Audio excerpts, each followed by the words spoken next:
Hello, my friends. It is Eric, your friendly neighborhood gemologist from Awakenings, coming at you again with another 5-minute video series. And today we are going to be talking about the infamous Libyan Desert Tektite. This is a large specimen piece that is only found in North Africa.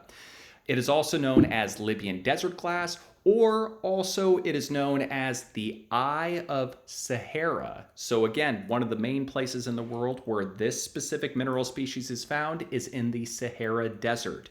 So from a geography map, the Libyan desert, so the country of Libya, shares a border to Egypt. So guys, Libyan desert tektite is actually found in both areas, but it just has a trade name of LDG, or Libyan desert glass, okay? So the differences between this and moldavite, clearly the color. Moldavite is typically an olive green, or it could be more of a brown material depending on the metals inside of it. This particular specimen piece is mostly yellow. Sometimes it can have a green hint to it.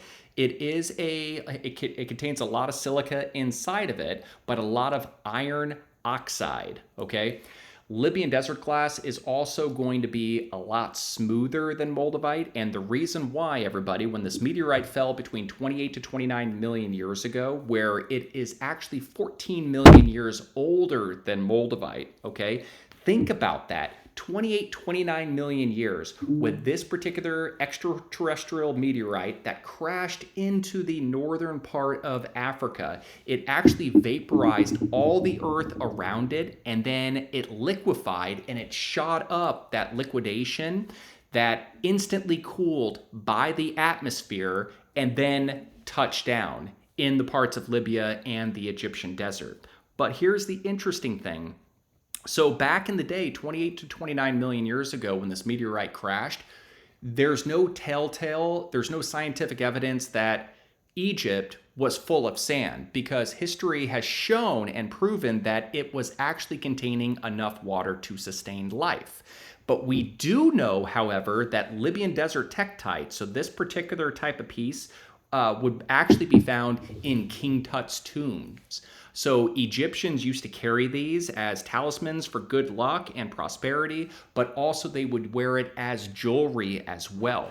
So from a metaphysical standpoint, Libyan desert glass is mostly all about your solar plexus. It's building up your confidence. Some people, they dub it as the happy stone. So if you're somebody that gets down with the blues, or you need to relax your emotions, that's all pertaining to your solar plexus, okay? So there are some fake Libyan desert glass. Actually, I shouldn't say that there's some. Guys, we all know that there's probably many out there, but there are extremely easy ways to tell between the difference between real Libyan desert glass and fakes, okay?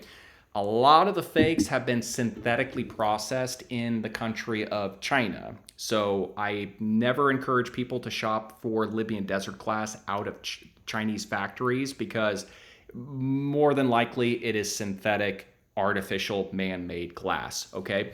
So this is one of my gemologist tools that I actually carry with me whenever my wife and I end up going to some of the gem shows.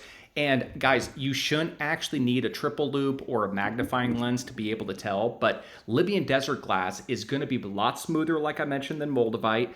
And the reason why is because it is actually tumbled throughout the desert for millions of years, polishing off all of its rough surface, versus where moldavite, that's typically only found in the Czech Republic, it doesn't have sand to help polish off its rough edges, okay?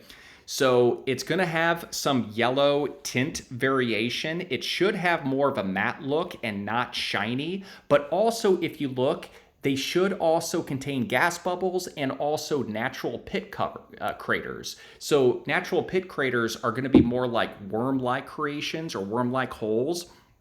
And that is where, very similar to fulgurite, which is known as lightning glass. So when lightning hits the sand or hits beaches, it'll actually petrify the formation, and so you'll actually have an elongated piece of naturally formed glass that's made by either the atmosphere, or in this case, it was made by a meteorite that crashed close to 30 million years ago.